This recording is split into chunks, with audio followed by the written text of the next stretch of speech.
everybody. As Amy said, my name is Saya, and I am so excited to be here with you, talking about one of my favorite topics, time management. I have a lot of goodness to share, so I am not going to stop and ask if anybody has questions as we go, but you should absolutely ask them in the chat if you have them.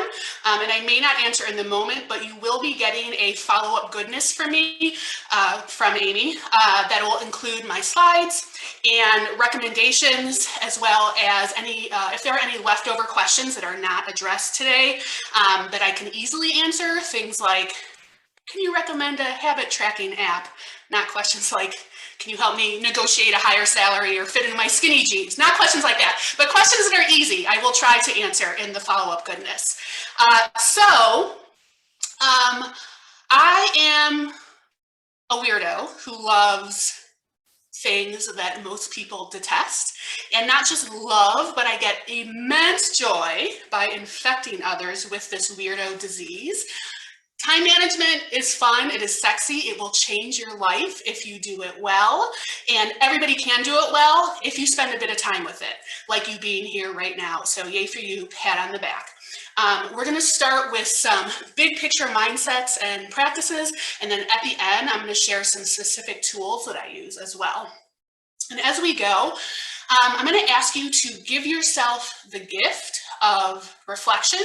And when I ask a question, to jot down your answers on pen and paper. And I'm going to be moving fast because a lot of times being under pressure is actually a really good thing and gets you to a place of surprise, aha, and light bulb moments. So I want you to write quickly in list format, and don't worry about being a good speller and all that jazz.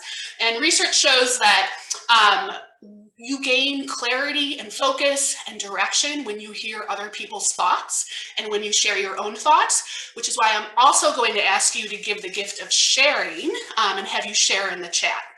So let's jump into the sexy topic of time management. It's often discussed in connection to work, but you'll notice that I talk about it in relation to both personal and professional life. I think that no matter how hard you try to separate your worlds, they will inevitably leak into and infect one another. So your default should be to water both of your worlds. And I 110% believe that we live the life we create. There are absolutely things over which we have no power, but we always, always, always have power over how we react, and we always have choice. If you don't like something, figure out how to lessen it. If you like it, figure out how to get more of it. That is the simple, non-rocket scientist mentality behind everything that I do. So hopefully the primary takeaway for you today will be that you can design your life for maximum ease, enjoyment, and fulfillment now with what you already possess, and that you should do that. And you do not need more time, more experience, more money, less kids, less pets, less responsibilities. You just need to prioritize yourself and gift yourself reflection time, implementation time, and revision time, which I know can be difficult, much easier said than done. So that's why we're here though. Yay for us for being adults. Before I share all of my secrets today though, I'm gonna need you to pinky swear 3 things. 1, there is no get my life together magic pill. You have to actually do the work. 2, but the work can be made much less horrible if you do smart work and you build upon what already exists. And 3, when you build, don't get caught up in what's normal or in what's loved. If what others don't fit you, if what others do don't fit you, you will find it until it does. You will find make life fit you. So one of the ways that I ensure that I meify my life is by doing regular lifestyle audits. And this is where you ask yourself questions whose answers will help you determine if there are any changes that you need or want to make. And the questions can be ones that you create, ones that you steal and tweak. Mine are a combination of all of those things. And I perform these lifestyle audits regularly for various segments of my life, asking myself, what do I value? What do I want more of? What do I want less of? What gives me pride? What gives me shame? What comes easily? What feels hard? What brings me joy, stress? How do I spend my time? How do I want to spend my time? So here's your first gift of reflection and sharing.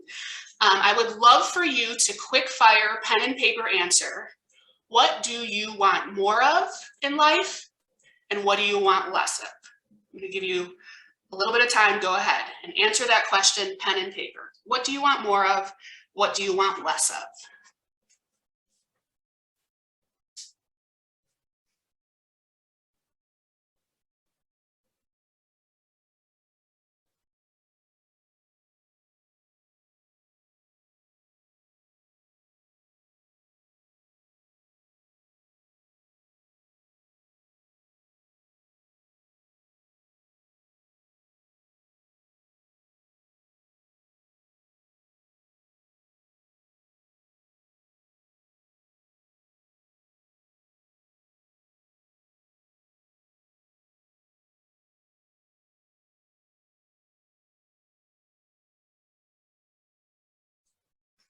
Okay, I want you to come on back and in the chat, please give us the gift of your sharing. I would love for you to drop one answer for more and one answer for less.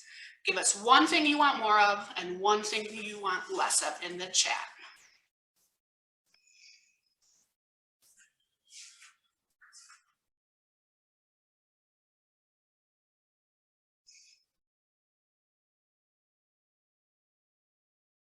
Yes, I agree with everybody. I'm stealing all your answers. Keep them coming. I'm going to keep moving, but keep them coming. So when it comes to time management, what drives me is that I want to feel in control and I want to manage time. I don't want time to manage me. So there are questions I ask myself to give me that control. How can I show myself grace? How can I avoid overwhelm and paralysis? How can I set myself up for success? What tools and services can help me? What can I automate? Where can I identify and act? And what's the first baby step that I'll take? And taking time to answer these questions keeps me from feeling like that hamster in the hamster wheel, never getting anywhere. And because a lot of time management prowess is so simple, we often will overlook the obvious, or we'll feel bad or dumb that we haven't mastered something. Know that you are not alone in having moments of, oh yeah, why didn't I think of that? Or in being someone who's tried over and over to get a handle on email or making healthy choices or getting out of debt. Do you know how human you are in needing support in managing your life? Very human. I run an offering called Cross It Off Club where people pay me money to sit at their own computer for 2 hours to work on their own thing as I work on my own thing. We all have things that we detest doing and that we take ridiculous measures, like paying people to sit at your own computer doing your own thing, to help ourselves, right? It is okay to struggle, even if the issue is basic, even if it seems like everybody else has a handle on it. What's not okay, what's not life of Yesy, is to shrug your shoulders and say, well, this is just how I am. This is life. There's nothing I can do. One of the most common villains in the realm of time management is overwhelm. There's so much to do. It's never ending. You've tried and you failed. There are so many options, so you don't choose any of them. And I have found a variety of ways to combat this overwhelm and paralysis. We've already touched on the first three.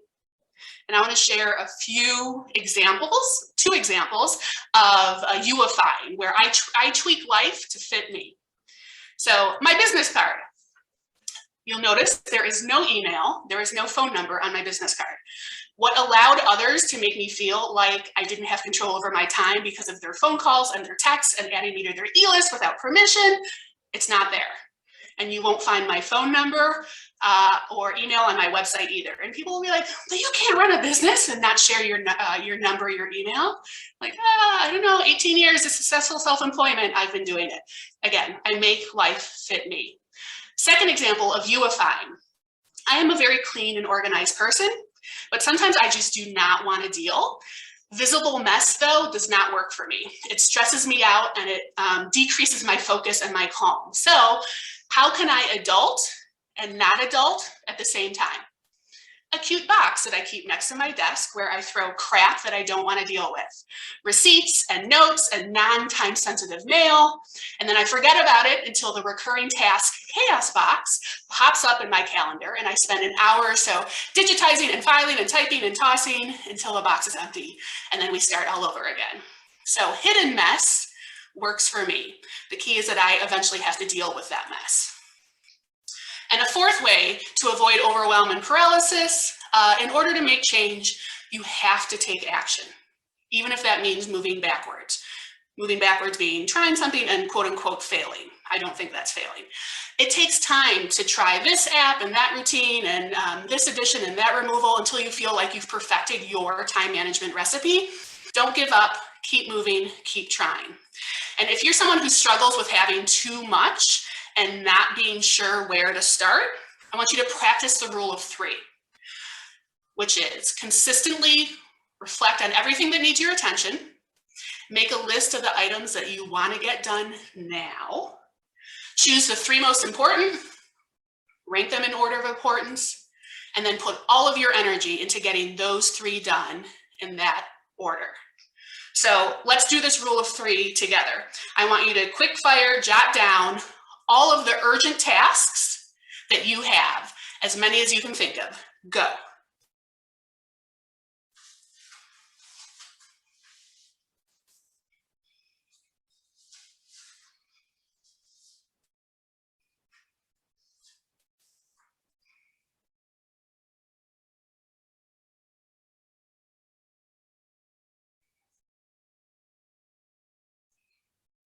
Okay, now I want you to circle the 3 most urgent, the 3 you'd most like to get done.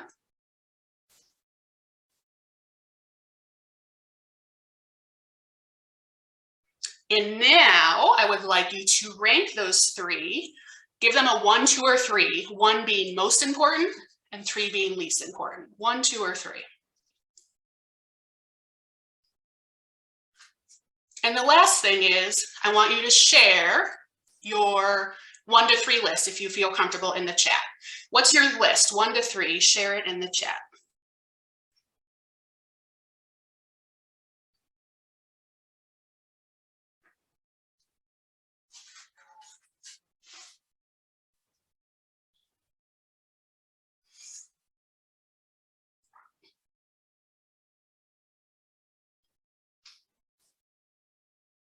While you're dropping those, I'm going to keep going. I love these. Continue sharing. You're helping each other. So another way to avoid overwhelm and paralysis is if something feels huge, break it into smaller tasks. Add those smaller tasks to your list as separate tasks. So for example, this huge, overwhelming, where do I even start? Better, an area to start with. Even better, specific tasks in a strategic order with an obvious endpoint. I am much better able to handle these 9 tiny tasks than the 1 huge clean your home task. That is overwhelming. So, looking at your rule of 3 list, I would love for you to choose 1 of your 3 and to break it into as many tasks as you can. Go. So choose 1 from your rule of 3 list and break it into tiny tasks.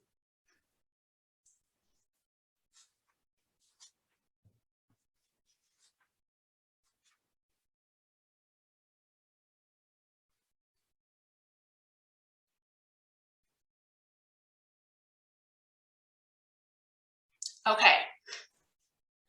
Gift us. I would love for you to drop in the chat your 1 big task and then 1 of the tiny tasks associated with that. Drop in the chat one of your 1 big task and 1 of the tiny tasks associated with that big task.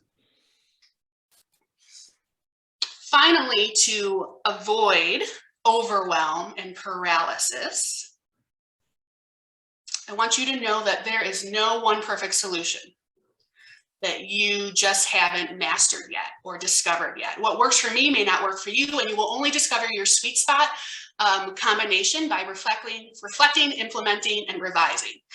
Many of you don't want to hear this probably, but time management, unfortunately, is never finished. It is always a work in progress, just like we are always a work in progress.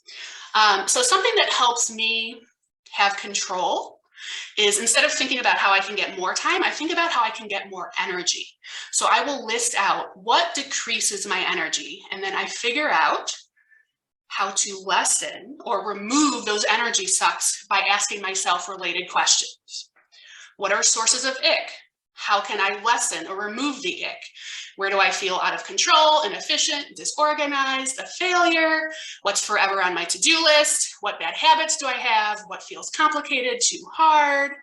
What do I make excuses for? And then I figure out, how can I tackle these answers? So for example, walking into a messy office or a messy kitchen in the morning depletes me. Energy suck, but I cannot ignore the mess, so I will spend the first moments of my day doing something that I do not want to do. My mind is sharp and creative, and yet I'm wiping down counters or hunting for my laptop. Those actions are good for when I have physical energy and not mental energy, so like right before bed. And once I realized I have these different energy levels, I created a PM and an AM routine that capitalizes on them. And my routines, as you see here, employ the sandwich technique, where I recognize that my slices of bread, which is how I start my day and how I end my day, greatly impacts the meat and cheese, which is like the in-between ingredients, which is the bulk of the workday. So, taking it a step further, I have a daily recurring task of all of my routines, from when I wake up until I go to sleep. And each of these sections you see here are based on my energy and my focus levels throughout the day. So you can see 7 to 7:15, I ease into the day. The work that I do from 7:15 to 8:15 is my highest level of focus and creativity. I have breaks scattered throughout the day. Midday, I have less creativity and focus, but I'm still pretty good. Midday nourishment, which usually involves exercise and eating. Lowest level of creativity and focus, 2 to 4 p.m., 2 to 4:30, end of work stuff, end of day stuff, evening, and then the wind down time. So I would love for you to think about what increases and decreases your energy and how you want to start the day. List out some of the ways your ideal AM routine would go. What would your ideal AM morning routine, what would it include? Go ahead and list as many as you can.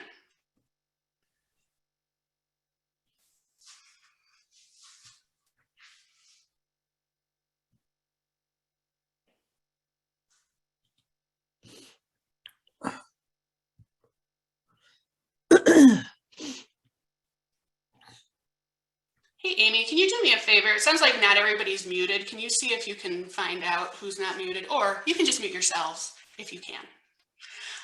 Second thing I would love for you to do is think about your PM routine. Your ideal PM right before bed routine, what would that include? What are some actions you want to do right before you go to bed?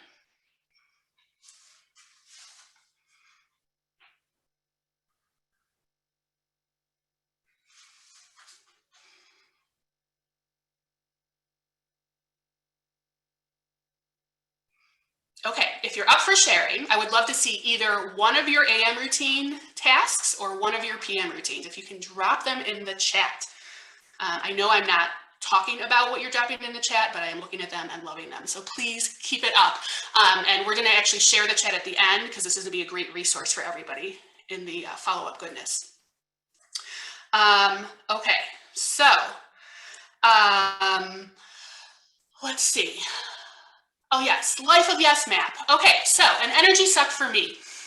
Chunks of time doing something that I don't want to do, like going to the dentist. This is a map of my neighborhood, and most of my everyday needs are nearby, and that is by design. I would rather be doing something else than going to the dentist, but since I have to do it, I will enjoy my 7-minute bike ride over and the chance for fresh air and getting away from the computer without having to drive in bad traffic or take 2 buses to get to the dentist. So to lessen wasted, often frustrating time, idea for you to create your own life of yes radius so that as many of your people as possible are within that circle. Some other tactics for dealing with things that you don't necessarily want to do but have to do. When someone says this to you, I don't know about y'all, but I get such a rush, best feeling in the world.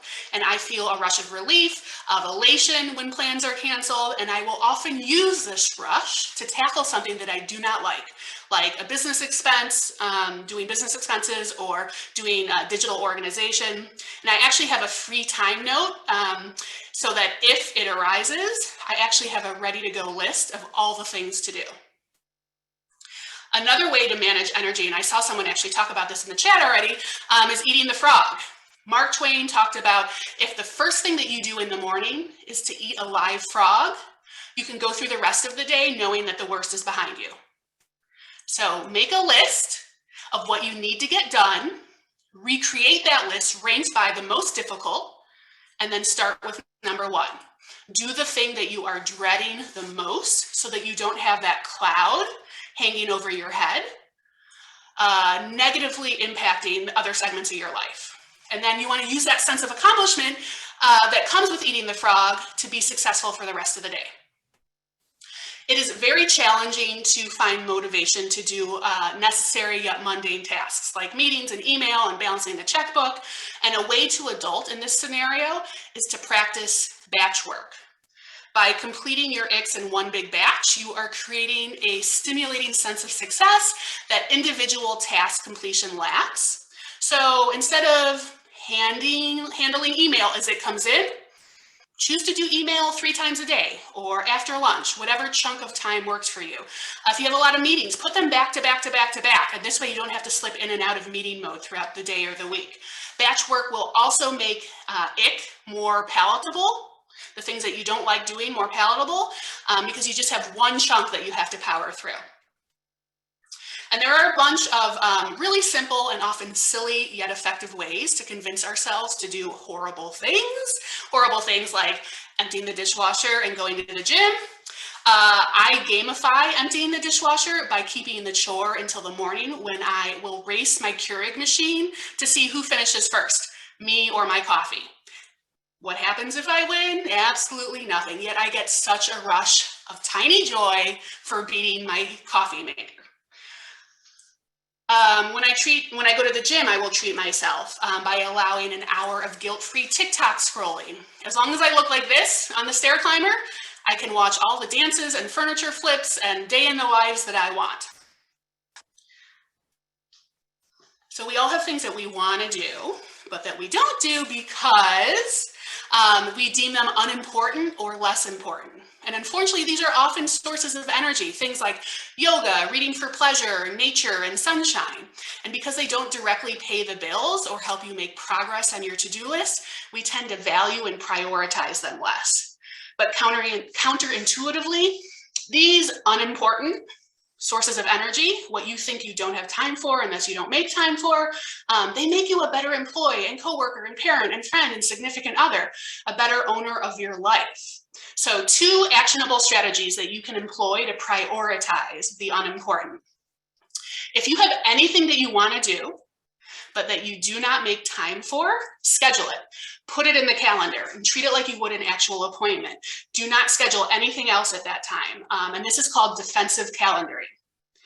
And the other thing that you can do, there's a formula that's been really helpful for me called 3 tasks you should do every day to stay happy and productive. And adopting this formula helps me carve out time for the things and people that feed my soul and not just feed my bank account. And guess what? When you have a fed soul, that usually helps your bank account, right? So the slide should really say this: value it all. So your turn. I would love for you to take a little bit of time and to write out what are the things that get pushed to the side, even though they're sources of energy for you. Make a list. What are the things that get pushed to the side, even though they're sources of energy for you?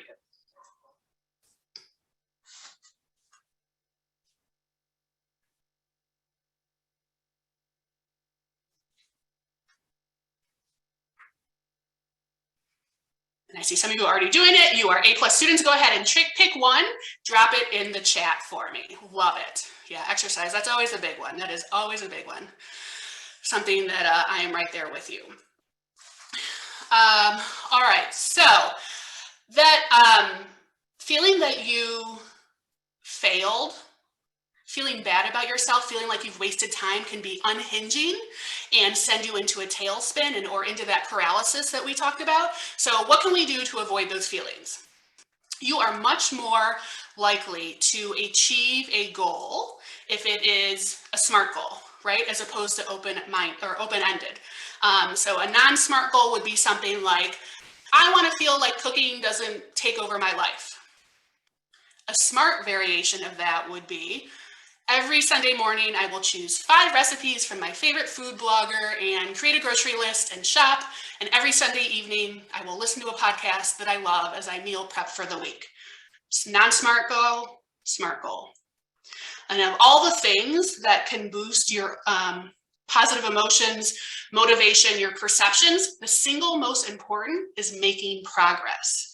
And a palpable sense of progress typically will emerge from tracking our small wins. Small wins being things like, I made coffee at home instead of buying Starbucks. I said no to being on another committee. I read a chapter of a book. And making progress is more likely when you feel progress. And feeling progress is more likely when you track progress. A lot of us will often have daily wins, but we fail to notice them because we lack a method for acknowledging our wins. So come up with a meaningful metric and meaningful milestones for your goals. And then when you're successful, you can do things like use a habit tracking app and give yourself a digital check. You can create a chart like when you were 8 years old and give yourself an actual gold star sticker. I have been known to do that. It works. And all that tracking, though, will go to waste if you don't celebrate. So if you accomplish something, no matter how small it is, I want you to treat yourself. So to help with, yes, Streaks is fabulous. That's a great app to use. So to help with setting and achieving goals, I want you to notice your small wins, track them, and celebrate them. You have to do all 3 of those things. Notice them, track them, and celebrate them. Have you ever said something like, I'll deal with my inbox when I have more time. I'll get together with you when I'm less busy. I'll ask them out. I'll apply for that promotion. I'll take that trip when it's a better time. You are never going to get it all done. Your future self is never going to have more time than your current self. And the perfect time is never going to come. You always have time. It's a question of what and who you make time for. So just do it, whatever it is, even if it's imperfect, done is better than perfect, or just be honest with yourself that it's never going to get done and just let it go. So your turn. I would like you to make a list of all the things that you keep making excuses like these for. I'll do it when I have more time. Go ahead. What do you keep making excuses for?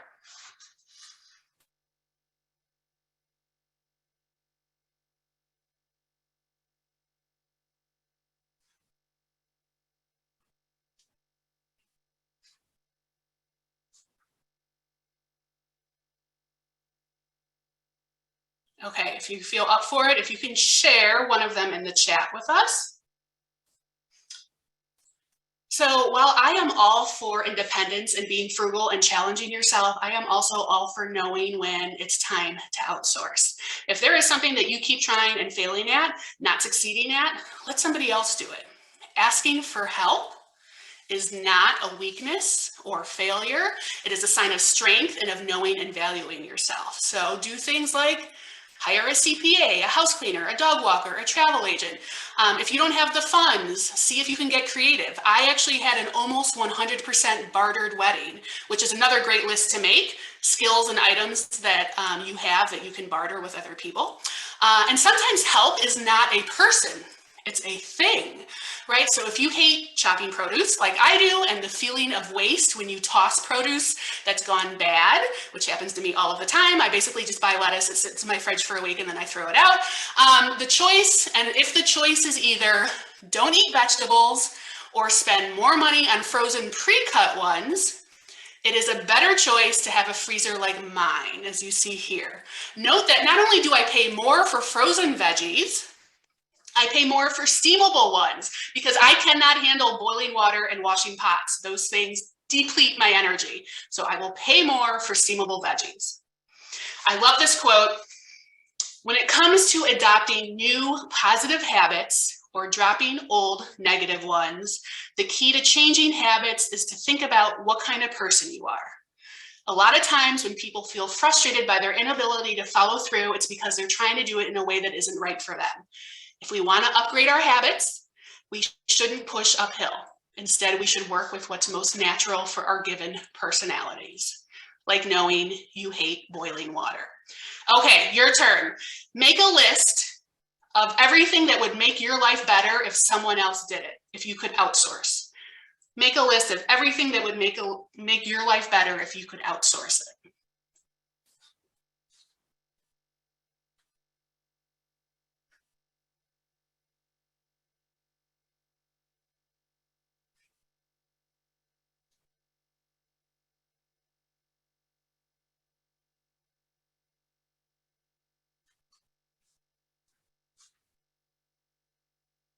All right, and if you're up for it, please share in the chat. These are great. I love these.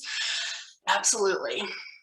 So one of our biggest time management hurdles is disruption and going down the rabbit hole where we constantly are getting interrupted by others and by ourselves.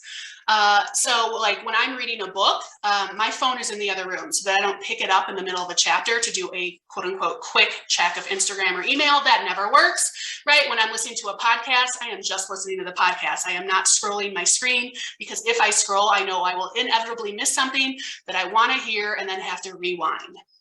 And specifically for focus while on the computer, I want to leave what I'm doing to do something else as little as possible. I allow 0 notifications on my phone or computer, personal and professional. If I want to see if something has happened, I have to manually go and check, which I prefer because then I feel that I am in control.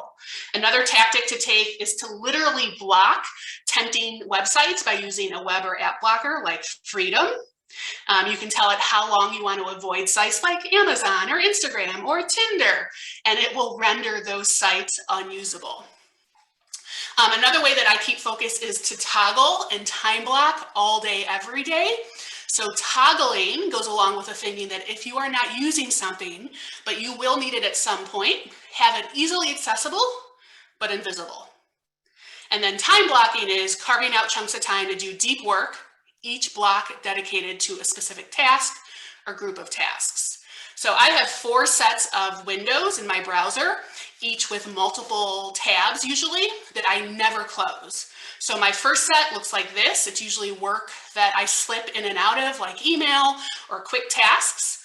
My second set will look like this. This is like my deep work set that I'll have open for an hour or for a week, where you can see all the tabs here are all related to the same project. And then my third set is scheduling, my scheduling. So my calendar, my to-do list, my project management tools. And then my fourth set that I toggle back and forth is my play procrastination. So usually social media stuff, right? And I will minimize and maximize these 4 window sets hundreds of times a day. They never ever close. So I try all these things. I try to be focused. I do all of these. I practice all these practices. But you know what? Sometimes the focus is just not there, and that is okay. If you feel your focus starts to wane, don't fight it. I don't have to try to think of what I'm going to do when my focus starts to wane because I have my list of routines that tells me, okay, I don't have focus, do this. So for example, I like to take breaks that are very different from desk work, things that I enjoy and that will make me feel better than scrolling TikTok or watching TV. So for breaks, I will clean, I'll go for a walk, I'll tinker around with my new refinishing hobby, I'll read, I'll tend to my plants, I'll doodle, something that is physical and analog, right? So these tasks help clear and reset my brain. They give my eyes a break and they also renew my energy. And a break, whether it is productive or not, is better than degrading quality of work. So a 60-minute Law and Order rerun, that's better than 60 minutes of half-ass work because after you watch Stabler and Benson, you're gonna come back renewed, ready to go at 100%. take breaks. And if you'd like an actual break structure to follow, check out this Pomodoro method, very popular. It is rooted in the data that our brains can only be 100% for about 25 minutes at a time. When I talk about taking breaks, though, I'm also talking about taking longer breaks, like I am done for the day, or I'm taking a sabbatical. Research shows that we can't do work that demands serious mental focus for more than like 3 to 4 hours a day. So counterintuitively, do not work longer to make progress. You want to work undisturbed for a shorter amount of time to make progress. An example of an even longer break, I actually took a 2-month selfish sabbatical where I added nothing new to my calendar. I didn't worry about money. I didn't create anything new outside of the newness I wanted to create. I had no meetings, calls, or Zooms. I had no social get-togethers. If someone needed something, I told them I would get back to them after, or I told them to get back to me after my selfish sabbatical ended, and I spent my time crossing off items from my to lists, things I want to do and things that I need to do. If you're interested in what I did in the takeaways, I will include my 2 very in-depth blog posts in the follow-up goodness that you get. Spoiler, it was amazing, and everybody should take a selfish sabbatical if you can. Whether it's a day or 6 months, and whether you're still working or you're completely out of office, whether you stay at home or you travel, the point is to create a chunk of space for you to do more of what you want and less of what you don't want, however that looks for you. If you do take a break, a few things. You want to make the return as easy as possible by making note of where you left off, so that you don't waste time trying to remember where you were. Another time waster is consuming something, but you having no memory retention.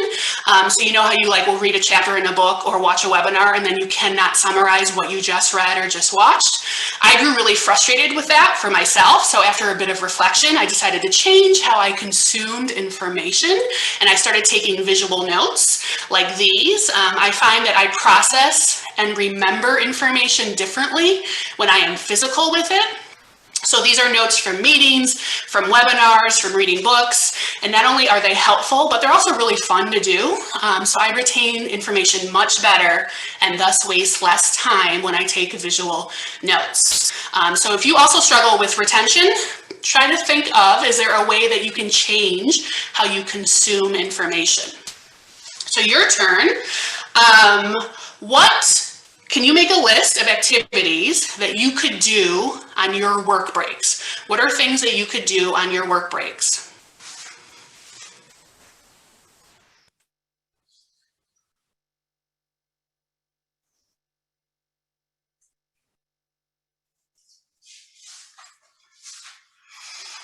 All right, and go ahead and follow the leaders, drop them in the chat. Love these answers. Breathing, oh my gosh, we all need to remember to breathe.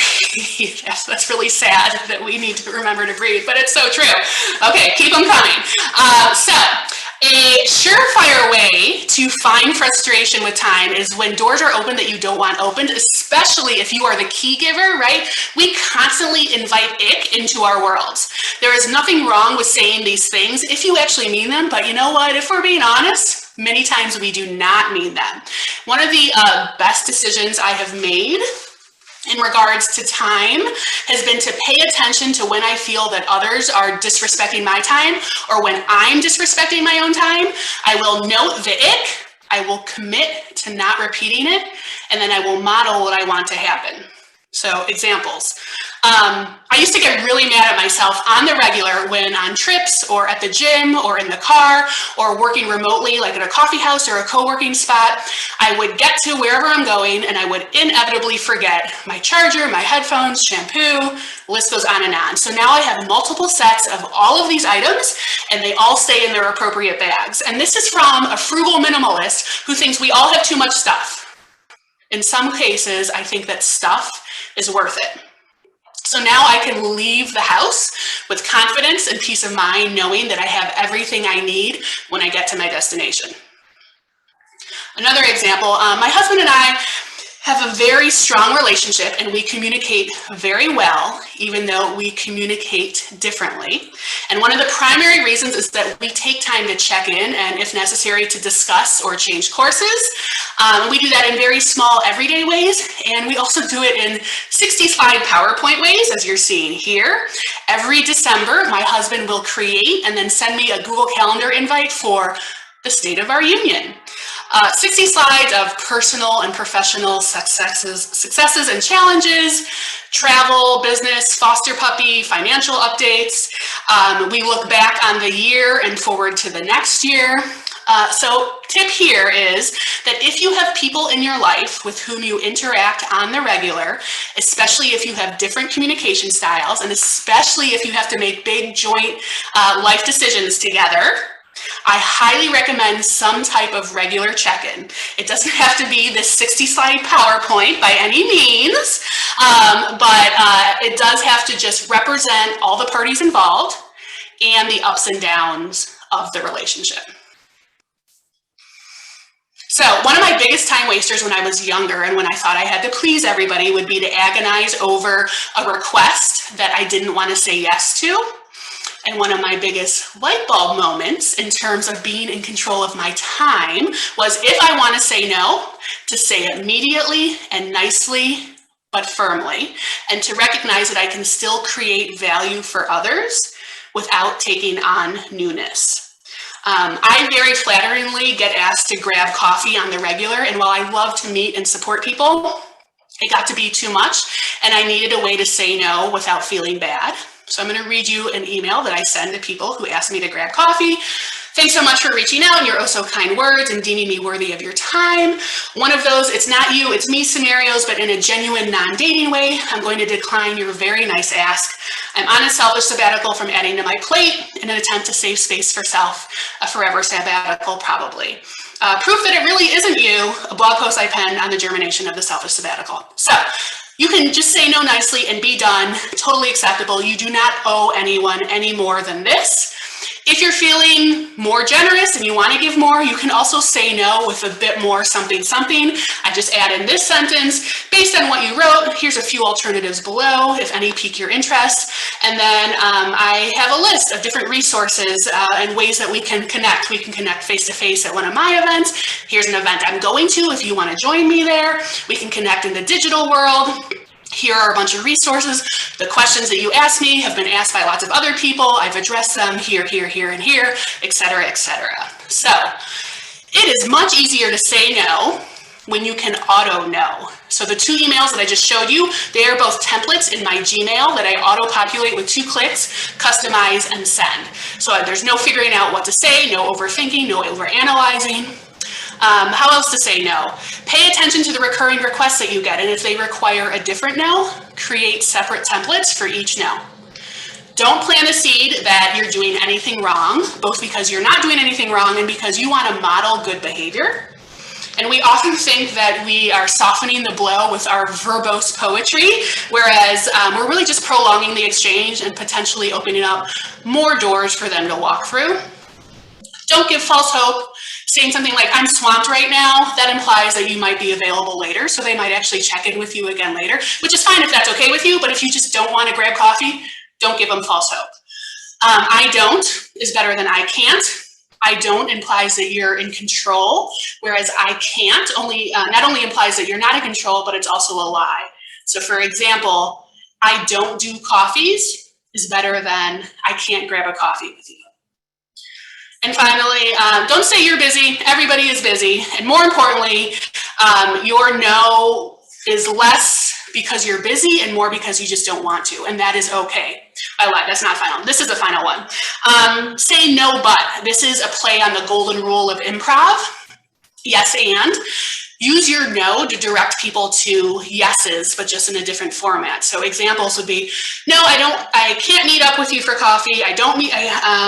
To share my story and give you advice on how to start a business, but here's my about page. Here's an article that I wrote about this. Here's a video that I like about this, a group that helps people with what you need, a person who helps people with what you need, my consulting page, my group coaching page. So there are nice ways to say no, and it is much easier to say no if you follow all of these steps. Another time-wasting scenario.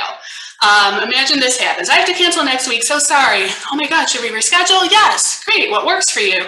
How about Tuesday? Oh no, that doesn't work for me. How about Wednesday? Sure. What time? Same time. Same place or yeah, same place. Great. See you Wednesday. Wait, did you mean this Wednesday or next Wednesday? Oh my gosh, you have killed me with that exchange. I no longer want to deal with humanity ever again. So a better option would be this. Even better, this. And even better, this. The best option, I have to cancel next week, let's reschedule, could you do any of below, same time, same place? So hopefully with this one email, I'll get one response and the goal will have been attained. In the grand scheme of things, a cancellation back and forth or agonizing over saying no, those are not end of the world issues, but when you think about all of the ways and times that these silly, inconsequential, tiny exchanges occur, you can see how they add up. So your turn. Would you love for you to share in the chat, what is one thing that you could create a no template for? What's something that you get asked for a lot and you want to say no, but it's hard? Go ahead, you can just drop it in the chat.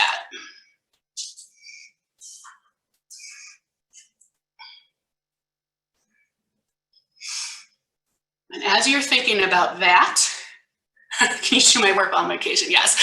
As you're doing that, I'm going to move on. So there are a bevy of resources that help with time management. And I've narrowed down this huge field with sampling that have made a huge impact on my life and that I use all day, every day. So I'm going to share some of these tools with you. One of the things that we have to access the most every day is login information and sensitive information like credit card details. Enter a password manager. The one I use is called Bitwarden, where you only have to remember one master password. And every time you're asked for sensitive data, if you are logged in, it will fill out your information for you. And my most favorite shortcut of any program is Shift-Command-L, where all this information, my login information, will auto-populate on any site that I'm on. Here are some other password managers that if you want to compare, but like I said, I love Bitwarden, and you should just trust me because I know what I'm talking about. And since we're talking about putting your whole life online, I want to mention 3 really easy things that you can do to protect yourself. Because one of the most frustrating wastes of time is when your personal information gets into the wrong hands and you have to deal with the fallout. So security. Two-factor authentication is one of the best things that you can do to make sure that your accounts do not get hacked. And it requires both something that you know, like a password, and something that you have, like a phone. So someone, if they have your password, they can't get into it unless they have their phone and your phone or vice versa. So any account that you have two-factor connected to you'll go to log in as normal, and then it'll ask you for a code that you get from your phone. And the two-factor that I use is called Google Authenticator. There's a bunch of them out there, but that's the one I love and use. The second really easy thing you can do security-wise is to use a VPN, which secures your computer's internet connection to guarantee that all the data you're sending and receiving is encrypted. I use a VPN on my laptop and on my phone, especially in airports, coffee shops, hotels, libraries, and the one I use is called Private Internet Access. And the last security thing that I will recommend is to lie and to veer from normal. The VPN I use is up on the screen. So lie and veer from normal. So when you are asked security questions like, what's your mother's maiden name? Or in what street did you grow up on? Do not tell the truth. When you're asked for a username, instead of doing what most do, which is to use your email or something like your first name and last name, I want you to create a username that's just a randomly generated password. This will increase the difficulty that someone has in getting access to your accounts. And of course, you need to track all of your lies and all of your veers from the truth, which you can easily do in a password manager like Bitwarden. And if you're somebody who stresses out about creating passwords, password managers will easily do it for you, like you can see here on the screen. So not being able to locate something physically or digitally is another source of frustration for me, time management wise, and I have learned the hard way that having multiple areas of storage is one of the fastest ways for me to feel not in control. Enter Evernote Evernote is my digital filing cabinet where I keep almost everything that is digital. Articles, notes, receipts, questions I have about my software, about questions for my CPA at tax time, Kindle highlights, shared notebooks with my husband about travel or home. I love the Evernote tagline. It says why I love it. Your brain is for creating ideas, not storing them. And while Evernote is lovely in many ways, I would not say that it is fun or visually pleasing. So for those reasons, I actually use something called Notion for self and collaborative items where I want to be a bit more creative. So I'm going to show you a few examples of what Notion looks like. Some of these were created by other people. Some of them were created by me.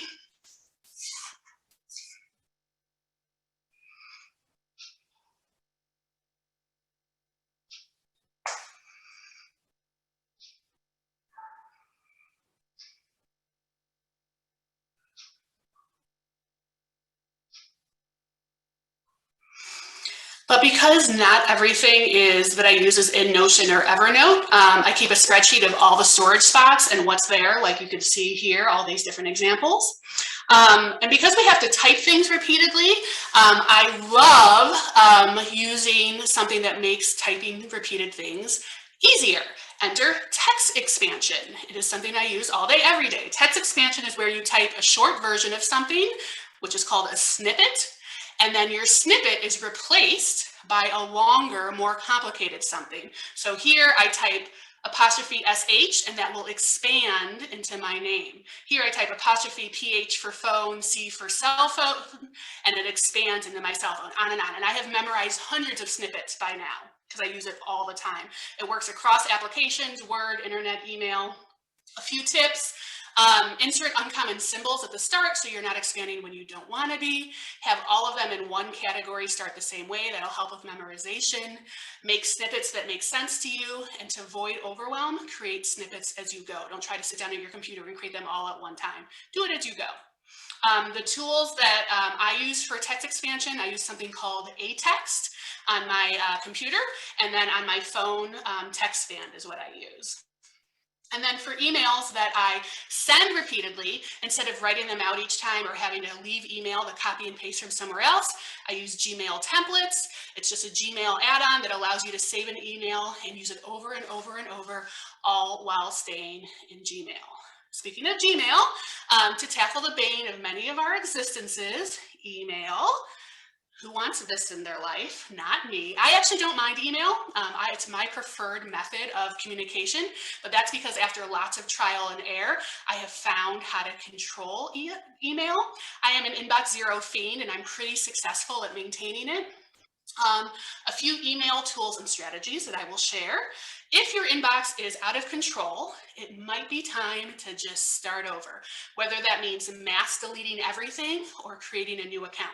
I did this, a very scary thing, when deciding to ditch my Yahoo account and moving over to Gmail. And while it was momentarily scary to think, but what if I miss something? Zero regrets. Do something with an email as soon as you can. Respond and delete, respond and archive. Do not use your inbox as a reminder system, a to-do list, a junk drawer. Do not let emails live in your inbox. Also, try to minimize the number of places that you have to log in to check email. I have multiple email accounts, but I only check 2 places. My conversations account, because I forward emails, I forward accounts to 2 separate places, either my conversations account, where I have conversations with people, and then my everything else, like my junk drawer account. I have also minimized the number of visitors that I have in my inbox. Collaborating is wonderful, but can often cause inbox havoc. So I've moved as much collaboration as possible away from email in 4 different ways. I am a huge proponent of online groups, whether that's simply a Facebook group or an actual messaging platform like Slack or Discord. I know some offices who have completely done away with internal email and they only use these programs. I also love tools that make collaboration and time project management easier. So things like Google Drive, so that you can take advantage of commenting and revising within documents, so you don't have to send attachments back and forth, or a program like Asana, which puts tasks and documents and conversations all in one place. They both lessen email. Third, if you have to do any type of data collection, instead of sending an email that says, let me know if you want to buy a t-shirt and what size you need and how many you want. You send an email that says, if you want to buy a t-shirt, fill out this form. And then all the information goes to a spreadsheet and not your inbox, and it's easily found and sorted. Same concept for scheduling. If you want someone to schedule a time with you, they can see your availability via programs like Calendly, and without any back and forth, select a time that works for them. If you're trying to do a group scheduling, Rally has 3 L's in it. That's a really easy way for people to choose times that work for them, and then you can choose the most popular time, all in sending just 2 emails and no emails, tons of emails back and forth. A tool to try that I don't use, but that others love, is called Inbox Pause, which stops new email from arriving until you want it to. I don't use it because I manually inbox pause by checking email only at certain times, but this is a good tool for you if you are bad at self-regulation. And the final way I manage email is by controlling my inbox visitors. While I can't control when people email me initially, I can control the follow-up. So if someone emails me at 8 p.m. and I want to respond because I like inbox zero, it will defeat the purpose if I respond right in the moment, because then they're going to think I'm available after hours. They may potentially respond to my response, which creates a loop that I do not want to be in. So I use Gmail's schedule send all of the time. It allows me to reply and clear out my inbox, but to choose that they don't get my response until the next day or whenever I want them to get it, right? And I also use schedule send when I'm on vacation. I actually like being plugged in when I'm traveling and on vacation, but I don't want to come home to an out of control inbox. So, but I also don't want people expecting anything from me, right? I will answer emails, but the replies will not get to their inbox until the day after I get back from vacation. Can also be a big challenge to manage calendars and to-do lists. So these are the goals that I have with my calendars and to-do lists. Paper, I love analog calendars and to-do lists, but over the years I wanted to have less stuff and always to have access to my stuff and not think that, oh my God, I forgot it. So I have gone from 100% analog to 99% digital.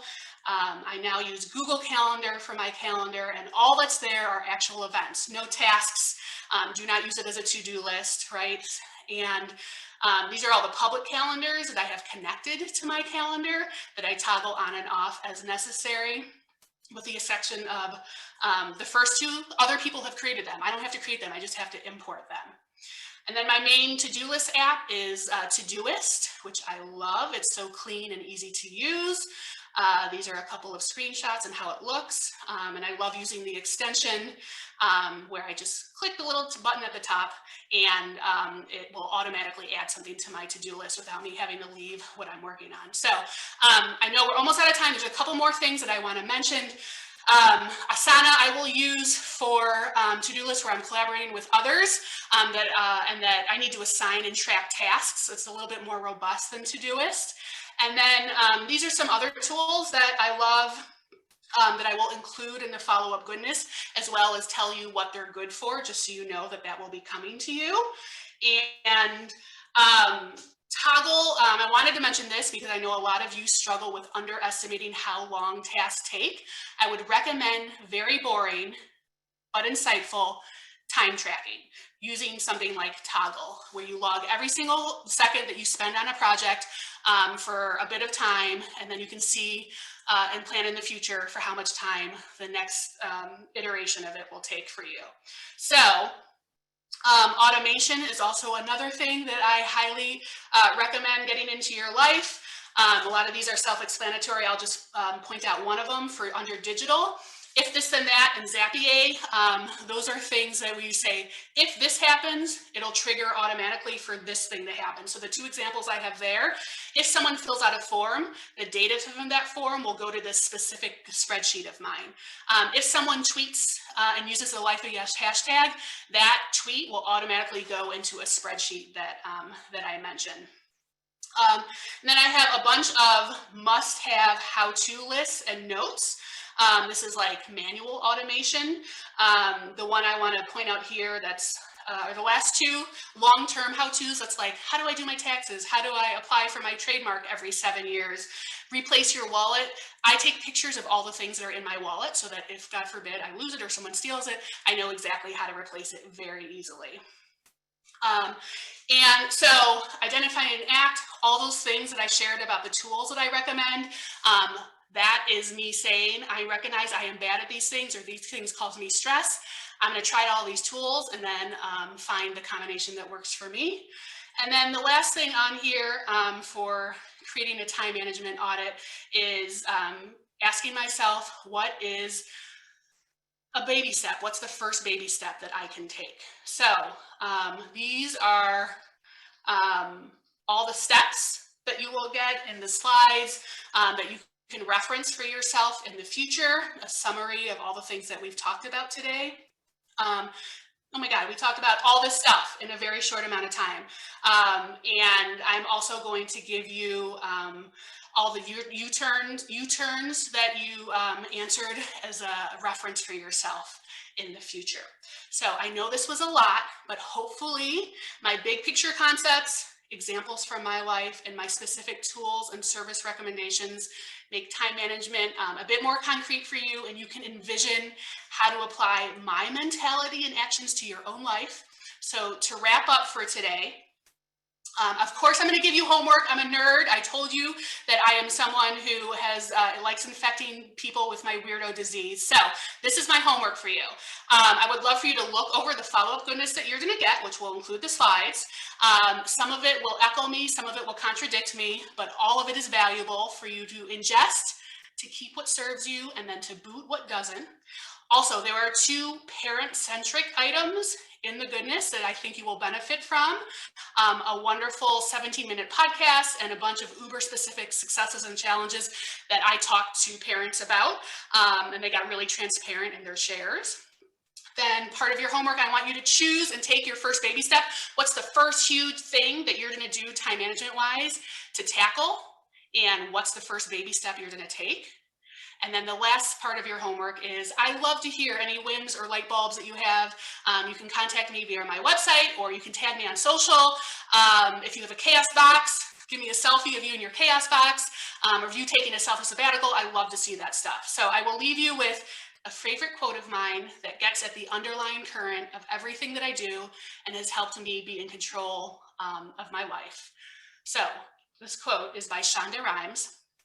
We all spend our lives trying to follow the same path, live by the same rules, and I think that we believe that happiness lies in following the same list of rules, in being more like everyone else. That is wrong. There is no list of rules. There is one rule. The rule is there are no rules. Happiness comes from living as you need to, as you want to, as your inner voice tells you to. Happiness comes from being who you are, actually, instead of who you think you are supposed to be. Being traditional is not traditional anymore. Normalize your lives, people. You don't want a baby? Don't have one. I don't want to get married? I won't. You want to live alone? Enjoy it. You want to love someone? Love someone. Don't apologize. Don't explain. Don't ever feel less than. When you feel the need to apologize or explain who you are, it means the voice in your head is telling you the wrong story. Wipe the slate clean and rewrite it. No fairy tales. Be your own narrator and go for a happy ending, one foot in front of the other. So that's it. Thank you for listening. Thank you for being here. I manage my time. I don't let time manage me. And I totally am positive that the same can be true for you if you do a time management audit, and if you do your homework, and if you gift yourself grace-filled space for reflection and implementation and revision, one foot in front of the other. So with that, have a fabulous Thursday. Good luck, and do your homework. Do your homework. Do your homework. Okay, thanks, y'all.